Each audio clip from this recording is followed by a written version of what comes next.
Capítulo 10 Das ocupações e missões dos espíritos.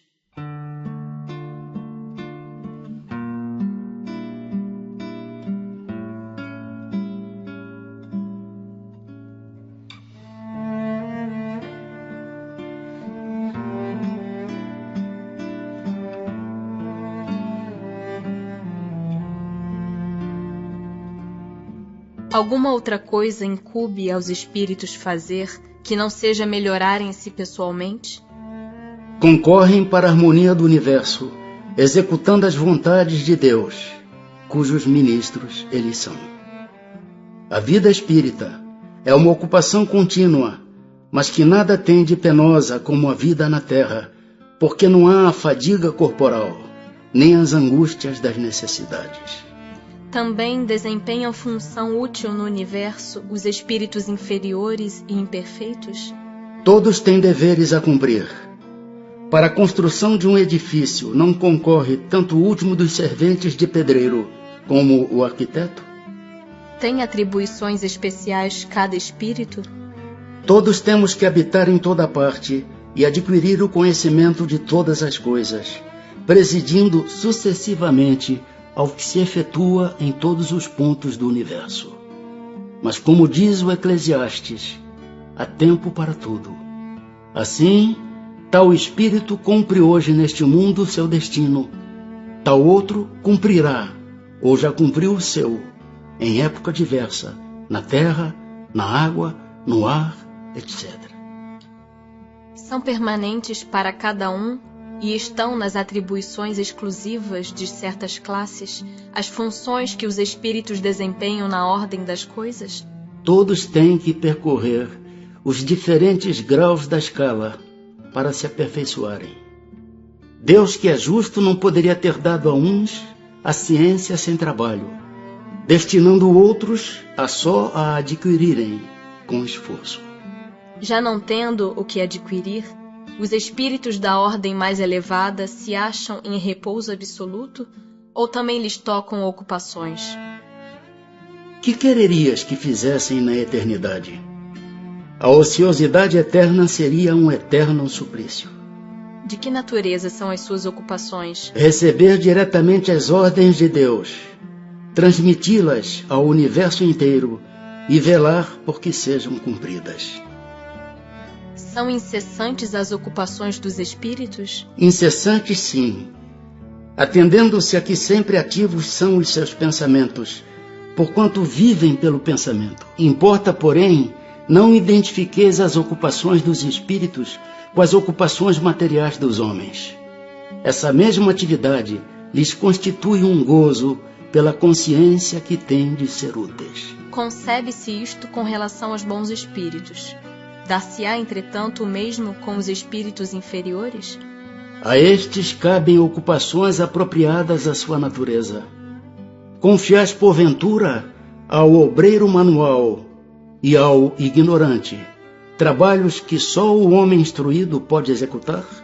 Haverá espíritos que se conservem ociosos, que em coisa alguma útil se ocupem? Mas esse estado é temporário e dependendo do desenvolvimento de suas inteligências. Há certamente, como há homens que só para si mesmos vivem. Pesa-lhes, porém, essa ociosidade, e cedo ou tarde o desejo de progredir lhes faz necessária a atividade, e felizes se sentirão por poderem tornar-se úteis. Referimo-nos aos espíritos que hão chegado ao ponto de terem consciência de si mesmos e do seu livre arbítrio, porquanto em sua origem todos são quais crianças que acabam de nascer e que obram mais por instinto que por vontade expressa.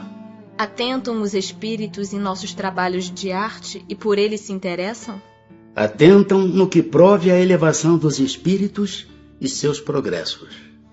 Um espírito que haja cultivado na terra uma especialidade artística, que tenha sido, por exemplo, pintor ou arquiteto, se interessa de preferência pelos trabalhos que constituíram objeto de sua predileção durante a vida?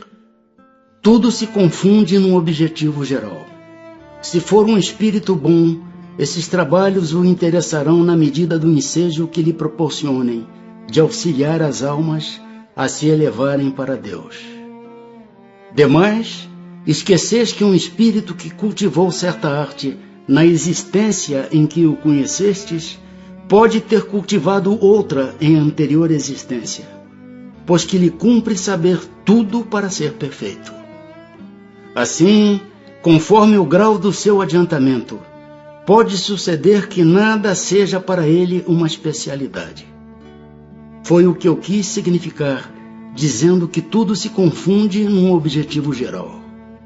Notai ainda o seguinte: o que no vosso mundo atrasado considerais sublime, não passa de infantilidade comparada ao que há em mundos mais adiantados. Como pretenderias que os espíritos que habitam esses mundos, onde existem artes que desconheceis, admirem o que aos seus olhos correspondem a trabalhos de colegiais? Por isso, disse eu, atentam no que demonstre progresso.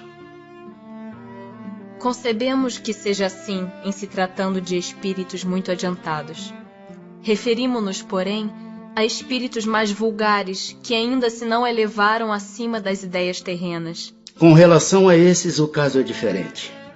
Mais restrito é o ponto de vista de onde observam as coisas. Podem, portanto, admirar o que vos cause admiração. Costumam os espíritos imiscuir-se em nossos prazeres e ocupações? Os espíritos vulgares, como dizes, costumam. Esses vos rodeiam constantemente e com frequência tomam parte muito ativa no que fazeis, de conformidade com suas naturezas. Cumpre assim aconteça, porque para serem os homens impelidos pelas diversas veredas da vida, necessário é que se lhes excitem ou moderem as paixões. Os espíritos que têm missões a cumprir, as cumprem na erraticidade ou encarnados? Podem tê-las num e no outro estado. Para certos espíritos errantes, é uma grande ocupação. Em que consistem as missões de que podem ser encarregados os espíritos errantes? São tão variadas que impossível fora descrevê-las. Muitas há mesmo que não podeis compreender. Os espíritos executam as vontades de Deus, e não vos é dado penetrar-lhe todos os desígnios. Os espíritos percebem sempre os desígnios que lhes compete executar? Não. Muitos há que são instrumentos cegos. Outros, porém, sabem muito bem com que fim atuam. Só os espíritos elevados desempenham missões? A importância das missões corresponde às capacidades e à elevação do espírito. O estafeta que leva um telegrama ao seu destinatário também desempenha uma perfeita missão, se bem que diversa da missão de um general. A missão de um espírito lhe é imposta ou depende da sua vontade? Ele a pede, e ditoso se considera se a obtém. Pode uma igual missão ser pedida por muitos espíritos? Sim. É frequente apresentarem-se muitos candidatos, mas nem todos são aceitos. Em que consiste a missão dos espíritos encarnados? Em instruir os homens, em lhes auxiliar o progresso, em lhes melhorar as instituições, por meios diretos e materiais. As missões, porém, são mais ou menos gerais e importantes. O que cultiva a terra desempenha tão nobre missão como o que governa ou aquele que instrui. Tudo em a natureza se encadeia. Ao mesmo tempo que o espírito se depura pela encarnação, concorre dessa forma para a execução dos desígnios da providência. Cada um tem neste mundo a sua missão, porque todos podem ter alguma utilidade. Qual pode ser, na Terra, a missão das criaturas voluntariamente inúteis? Há efetivamente pessoas que só para si mesmas vivem e que não sabem tornar-se úteis ao que quer que seja. São pobres seres dignos de compaixão, porquanto espiarão duramente sua voluntária inutilidade, começando-lhes muitas vezes, já neste mundo, o castigo pelo aborrecimento e pelo desgosto que a vida lhes causa. Pois que lhes era facultada a escolha, por que preferiram uma existência que nenhum proveito lhes traria? Entre os espíritos também há preguiçosos que recuam diante de uma vida de labor. Deus consente que assim procedam. Mais tarde compreenderão à própria custa os inconvenientes da inutilidade a que se votaram e serão os primeiros a pedir que se lhes conceda recuperar o tempo perdido. Pode também acontecer que tenham escolhido uma vida útil e que hajam recuado diante da execução da obra, deixando-se levar pelas sugestões dos espíritos que os induzem a permanecer na ociosidade. As ocupações comuns mais nos parecem deveres do que missões propriamente ditas. A missão, de acordo com a ideia a que esta palavra está associada, tem um caráter menos exclusivo, de importância, sobretudo, menos pessoal. Deste ponto de vista, como se pode reconhecer que um homem tem realmente na Terra uma determinada missão? Pelas grandes coisas que opera, pelos progressos a cuja realização conduz seus semelhantes. Foram predestinados a isso antes de nascerem os homens que trazem uma importante missão e dela têm conhecimento? Algumas vezes assim é. Quase sempre, porém, o ignoram. Baixando a terra, pressentem um vago objetivo. Depois do nascimento, de acordo com as circunstâncias, é que suas missões se lhes desenham às vistas. Deus os impele para a senda onde devam executar-lhe os desígnios. Quando um homem faz alguma coisa útil, a faz sempre em virtude da missão em que foi anteriormente investido e a que vem predestinado? Ou pode suceder que haja recebido missão não prevista? Nem tudo o que o homem faz resulta de missão a que tenha sido predestinado.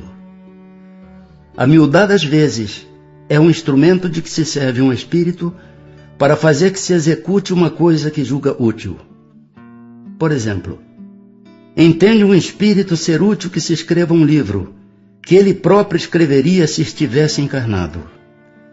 Procura então o escritor mais apto a lhe compreender e executar o pensamento.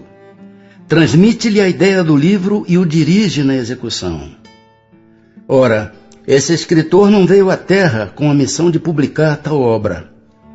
O mesmo ocorre com diversos trabalhos artísticos e muitas descobertas. Devemos acrescentar que durante o sono corporal, o espírito encarnado se comunica diretamente com o espírito errante, entendendo-se os dois acerca da execução. Poderá o espírito, por própria culpa, falir na sua missão? Sim, se não for um espírito superior. Que consequências lhe advirão da sua falência? Terá que retomar a tarefa, essa a sua punição. Também sofrerá as consequências do mal que haja causado. Pois, se é de Deus que o espírito recebe a sua missão, como se há de compreender que Deus confie missão importante e de interesse geral a um espírito capaz de falir? Não sabe Deus se o seu general obterá vitória ou se será vencido? Sabe-o, acreditai. E seus planos, quando importantes, não se apoiam nos que hajam de abandonar em meio à obra. Toda a questão para vós está no conhecimento que Deus tem do futuro, mas que não vos é concedido. O espírito, que encarna para desempenhar determinada missão, tem apreensões idênticas às de outro que o faz por provação? Não, porque traz a experiência adquirida. Certamente desempenham missão os homens que servem de faróis ao gênero humano, que o iluminam com a luz do gênio. Entre eles, porém, alguns há que se enganam, que de par com grandes verdades propagam grandes erros. Como se deve considerar a missão desses homens? Como falseadas por eles próprios.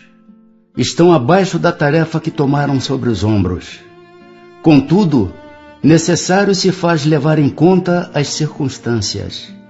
Os homens de gênio têm que falar de acordo com as épocas em que vivem, e assim, um ensinamento que pareceu errôneo ou pueril numa época adiantada, pode ter sido o que convinha no século em que foi divulgado. Pode-se considerar como missão a paternidade? É, sem contestação possível, uma verdadeira missão. É ao mesmo tempo grandíssimo dever e que envolve mais do que o pensa o homem, a sua responsabilidade quanto ao futuro. Deus colocou o filho sob a tutela dos pais, a fim de que estes o dirijam pela senda do bem, e lhes facilitou a tarefa, dando àquele uma organização débil e delicada que o torna propício a todas as impressões. Muitos há, no entanto, que mais cuidam de aprumar as árvores do seu jardim e de fazê-las dar bons frutos em abundância, do que de formar o caráter de seu filho. Se este vier a sucumbir por culpa deles, suportarão os desgostos resultantes desta queda e partilharão dos sofrimentos do filho na vida futura, por não terem feito o que lhes estava ao alcance para que ele avançasse na estrada do bem. São responsáveis os pais pelo transviamento de um filho que envereda pelo caminho do mal, apesar dos cuidados que lhe dispensaram? Não. Porém, quanto piores forem as propensões do filho, tanto mais pesada é a tarefa, e tanto maior o mérito dos pais se conseguirem desviá-lo do mau caminho. Se um filho se torna homem de bem, não obstante a negligência ou os maus exemplos de seus pais, tiram estes daí algum proveito? Deus é justo. De que natureza será a missão do conquistador que apenas visa satisfazer a sua ambição e que, para alcançar esse objetivo, não vacila ante nenhuma das calamidades que vai espalhando? As mais das vezes não passa de um instrumento de que se serve Deus para cumprimento de seus desígnios, representando essas calamidades, um meio de que ele se utiliza para fazer que um povo progrida mais rapidamente.